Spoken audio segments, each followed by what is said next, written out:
Smart 24, driving business.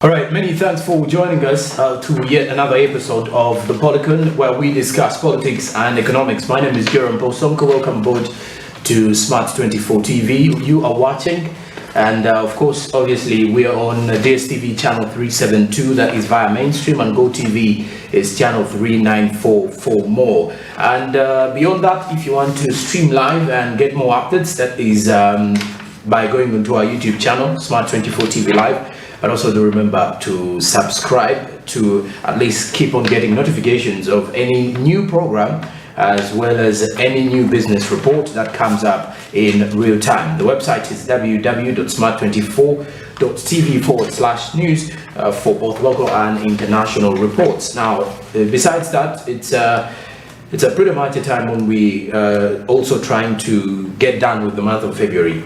It is at least the second month is also coming to an end. The year 2023 again looking to be one that has to be taken very seriously as we move further. As we definitely discuss all these matters here, trying to analyze different political and economic aspects in the country, we break them down by at least understanding how the two affecting or impacting onto the lives of the normal Ugandan. And with the political and economic show like the Policon here on Smart 24, we make sure we bring all those answers to you as well. And of course, this is definitely where your questions get to be pursued, and your answers will definitely find a reason to why you shouldn't doubt in any kind of policy that has been aligned by members of parliament. But besides that, as I did mention earlier, we talk politics and economics here. And in today's topic of discussion, we are literally going to be focusing on conversations rotating around the loan performance in the country. And one may ask, loan performance, that is what we want to understand. Just a week ago, Parliament has been trying to receive, if I'm to say, to receive different sectors and different ministries, that is reports from these sectors regarding how their loans performed, or how the loans that they took from the Ministry of Finance have performed, and what next should be done as we are waiting for the budget of the 2023-2024 financial year to be presented before Ugandans as well. The budget framework paper was already released, of course, but these are some of the sectorial meetings that do happen before the committee, the different various committees, to analyze and seek the performance of different sectors before we actually approve the new budget allocations.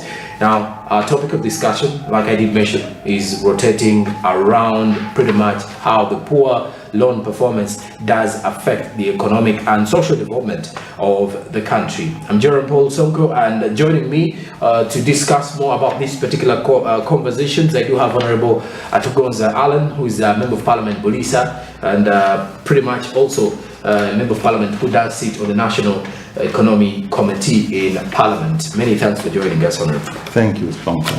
Okay, yeah. And for the viewers that would wish to understand, what does the National Economy Committee do before we even dive into our conversation? Thank you, Sonko. Yes. And once again, our viewers, I'm Alan Atugonza. I'm a Member of Parliament for Bulisa County. What the National Economic Committee of Parliament does, we have a number of roles. But today, as you rightfully said, we are the ones who advise Parliament on issues to do with government borrowing, loans, monitoring them, and also monitoring the state of our economy in this country. So we are, under our rules of procedure, we have specific roles, but all geared towards monitoring the economy of this country. Okay, Yeah. And I think that brings it out when it comes to the National Economic Committee. Speaking of loan performances, first of all, what would the Ugandan understand by a loan performance? Or let's say, because this is the reason as to why the committees are sitting and why sectors are meeting to at least report back how the loans they took from government are performing. What does it imply?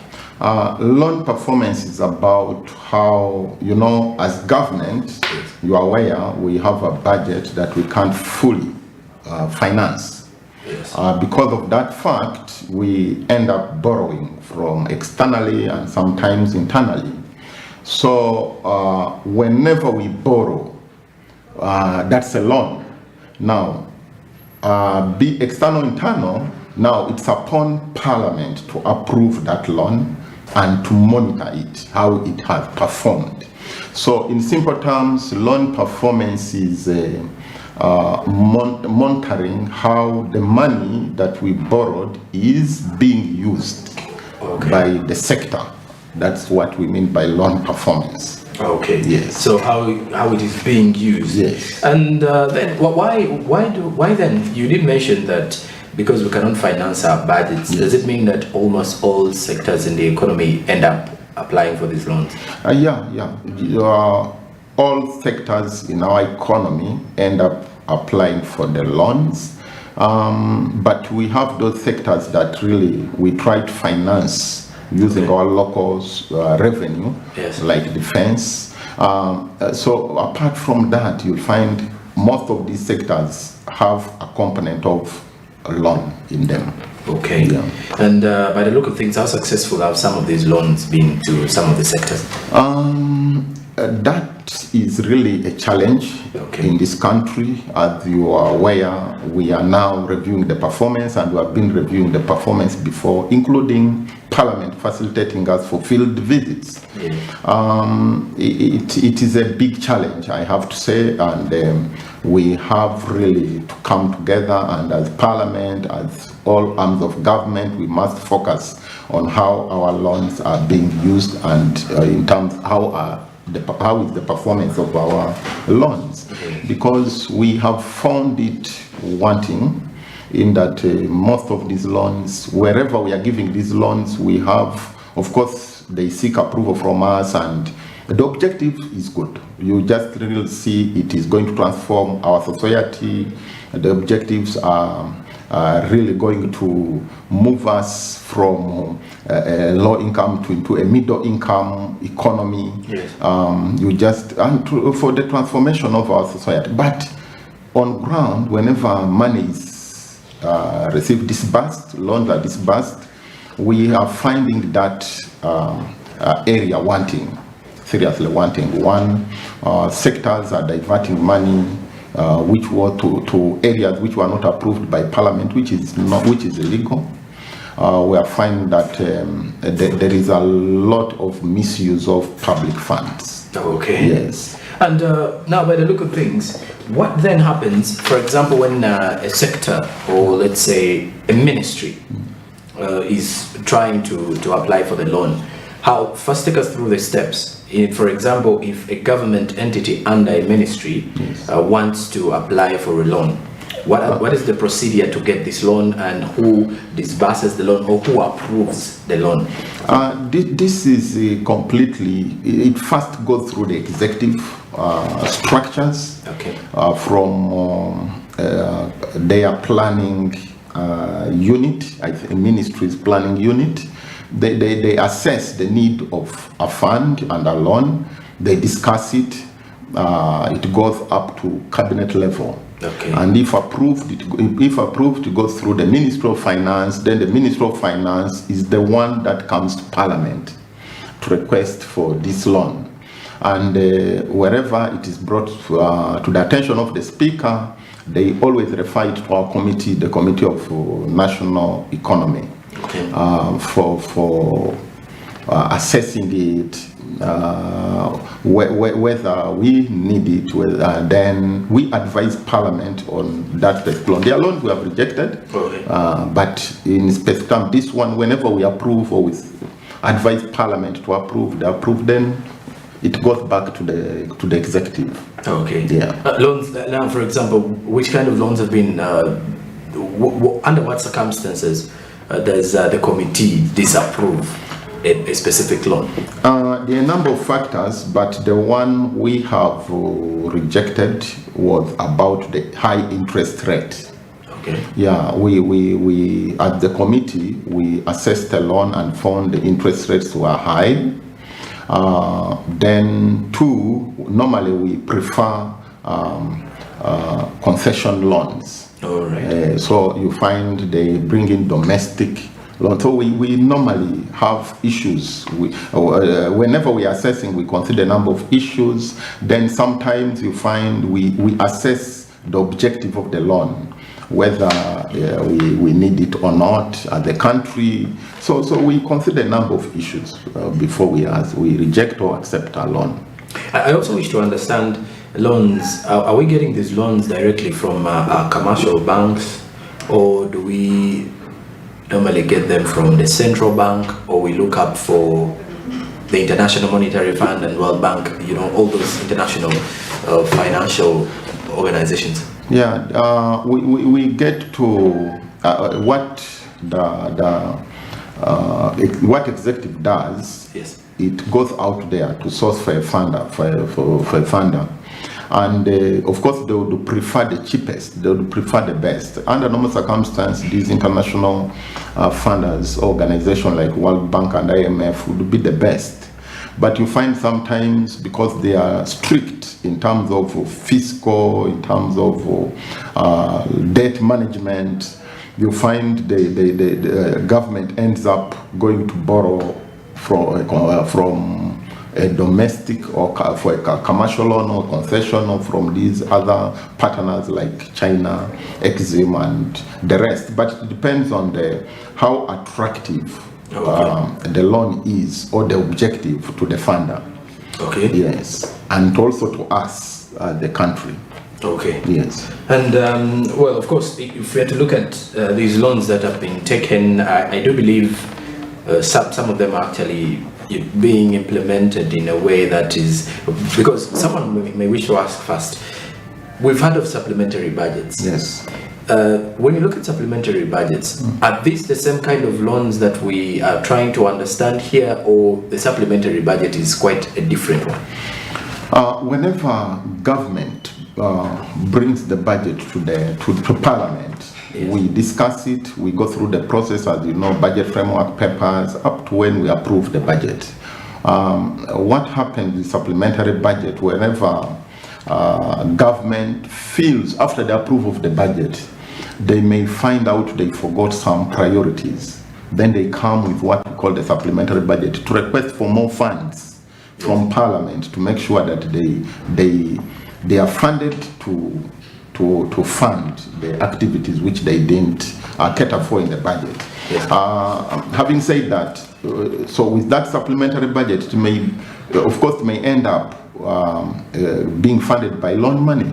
Okay. In that government may not have local revenue or sources to fund its supplementary budget, it ends up getting money from borrowing money for funding the activities. Okay. It's in the supplementary budget. And by the look of things, when we look at these loans that are actually being taken, how would you tell that it has, if we had to go back a little bit, maybe 1 year back, yeah, before the current budget was presented, yes, these loans that are actually being taken, do they perform according to their expectations, the majority, or almost all of them fail to live up to the expectations? I think that's why we have a problem as a country, and as Parliament we have to take a stand and start calling a government to back to its role of making sure they deliver services to the people. Whenever Parliament approves a loan, it's a loan that we have assessed that will transform and improve the life of our people, yes, and grow our GDP. In the process, we have realized, unfortunately, that money is being misappropriated. the performance of the loan is not adequately, the loans are not adequately utilized by these institutions. That brings us to now the point where we are finding it difficult to move to the middle income at the country because of the poor performance of these loans. A number of loans, as you have realized this week, we have rejected the reports. We have realized corruption, poor substandard work, and this is loan money we have to pay back. You find we have taken a loan, but have not achieved the objective to which we borrowed the money for. So that one will really keep us struggling as a country, and that's what we need to address as a nation. Okay, and let's now look at some of the institutional factors affecting this poor performance, because maybe we may think that it's because Parliament has not done enough to address these matters, but there may be some issues that first of all are affecting the performance that need to be tackled. But by the look of things, what do you think those are? I think we have, this is broad. It needs concerted effort. We really need as a country to let institutions work, and real institutions should work, not for the sake. We shouldn't have institutions which are not biting. The loans we have really assessed, or the performance, maybe loans we have been assessing of recent, you could find they have done substandard work. You give out a loan, it is meant to construct 6 lanes of the road of a certain standard. The standard is compromised, money is paid to the contractor, and it seems all is well. So meaning the life expectancy of a road, which you emphasized will be 50 years, ends up being 5 years or 10 years. Now we subject Ugandans now to repair costs. We have, because why a road of 6 lanes of 50 years lifespan would cost us dearly as a country, would end up, it's now an open secret. Our nation is the highest in terms of per kilometer cost of a road. Now, if that is, if we are doing it because of quality, that would be good. But we are still compromising the quality, meaning we thought we would tackle an institution or a sector and finish. We go to another sector like that. So we thought we were tackling the infrastructure, roads and the electricity sector. If we finish with that, we can go now to hospitals, health and other sectors, education. But this keeps us in the same sectors, making sure that we don't leave, because now money has been misappropriated. People have corruptly spent the money, hence affecting the quality of a project. We will stay in the same circles. Now, this is the level we should now move away from. We should now curb corruption, whereby now these officers who are found culpable in corruption are punished. And when we do that, our country will move at terrible speed. Okay. Yeah. And I do believe when you mentioned some of those particular things, inclusive of which is the level of corruption. Yes. In the country and bribery, that has led to at least the poor performance of these loans. Yes. And of course, for the viewers out there, as you're watching, we are still discussing matters to do with how the poor loan performance in the country is affecting the social and economic development of this nation of ours. Of course, most of the ministries and different sectors under these ministries do apply for these loans in one way or the other to complete certain projects or programs that they had apparently planned for before the financial year, and sometimes the money is given to them. Some do claim the money is less again and it's not completed. I don't know, why do we have such complaints coming into the country whereby sectors still say even the loans that we were given were not enough, or the money that we were given through these loans wasn't enough?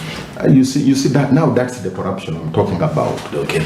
Before you ask for the loan, you have asked for the loan to construct or to work on a project, to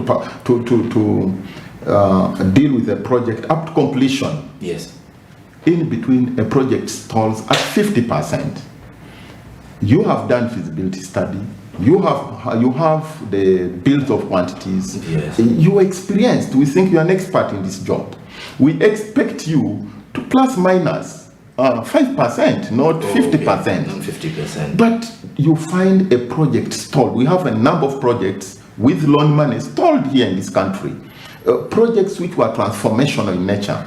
Projects which were going to transform the livelihood of our people. With impunity, a person reports that it is stalled at 50%, and such a person comes back to ask for more money, or without any punitive measure, nothing. You need to explain what an oversight. 50%, 10% is understandable, but 50% is unacceptable. Okay. You know, we have had issues, a number of excuses, which I think I think are regrettable. Okay. We can't have these excuses all this time. Yeah. COVID, money wasn't enough, challenges of a supplier abandoned the project. How did you select him? Competitively, how did you select him? So we really have to deal with that issue. It all rotates about corruption and incompetence in the ministries. Let's talk a little bit about blame games. Yes. If we are to blame a sector or a given ministry, yeah. For example, if the Uganda National Roads Authority does apply for a loan to complete a certain road and everything, who is to blame when it does fail? The Ministry of Works and Transport, or we directly hit it to UNRA? Because I need to as well understand, if UNRA wants to get this money, is it going to go direct to the account of the government body, or it has to go through the ministry? UNRA have had that privilege as the parastatal. We have they have been receiving money directly. Okay. In that, who to blame? I think the minister is a supervisor of what UNRA is doing. Yes, the PS and even the ED plus the technical staff. This goes to all the supervisors. Okay. It goes to all the supervisors to take their job seriously and supervise. It's not just a word like calling you a supervisor. You should be seen to be supervising an institution or an organization. We can't exonerate you because you feel it is UNRA. No. Even you as a supervisor, what have you been doing? In these briefs, what have you been getting? Inspection. If it's a road, this is a clear project. You'd see the progress of the road. Yes. You have technical people in the ministry who ought to advise you whether you are progressing on well or not. And because there is no supervision, because now the technical people have realized the weakness of the political wing and their supervisors, they tend to go away with a number of things. Where they designed a road to have a bridge, they don't put it there. Where they designed the road to have a channel, they are not put there. And a political head commissioned it. We have one of the projects in my constituency where the design, they didn't follow the design, and the minister had come to commission it. I said no, it wasn't commissioned. Up to now it's not commissioned. They try to rectify. People come, give fake lights on the road, they dim by 11 in the PM, they are not working. Yes. I said no, they have changed them. I pushed them, they have replaced all of them. They had to bring them from China, they have replaced them, and we are now okay with it. So I think supervision on the side of oversight, also us, we are to blame. If all of us from different parts of the country can oversight these people on projects, government projects, which is our role, I think we would be doing better. The problem is information. We're not given information. All right. Yeah. And well, for the viewers out there, we are still discussing matters to deal with at least the poor loan performance and how it does affect the economic and social development of the country. Well, after the break, we're going to be taking our eyes now to the National Economic Committee, where different sectors and different sectorial departments under different ministries have been appearing before the same committee, the National Economic Committee, to at least give reports on how the different loans performed, or how the loans that they took performed, how they made sure that they put good use to them, and also be accountable for the ones that poorly performed. These are some of the key discussions that we're going to be having immediately after the break, because we do have Honorable Atugonza, who is also part of the same committee. So at least clearly he'll be giving us one of the reasons as to why some of the other governmental sectors or institutions were sent back with poor reports, and why or what does the committee consider to be a good report on the loan performance, and which one is the bad one, or which one does look invalid in one way or the other. You're still watching the Policon, where we discuss politics and economics. After the break, we discuss more of that and our conversations literally talking about loan performance, or how poor loan performance does affect the social and economic development of the country. Keep it smart. 24 TV, where we drive your business.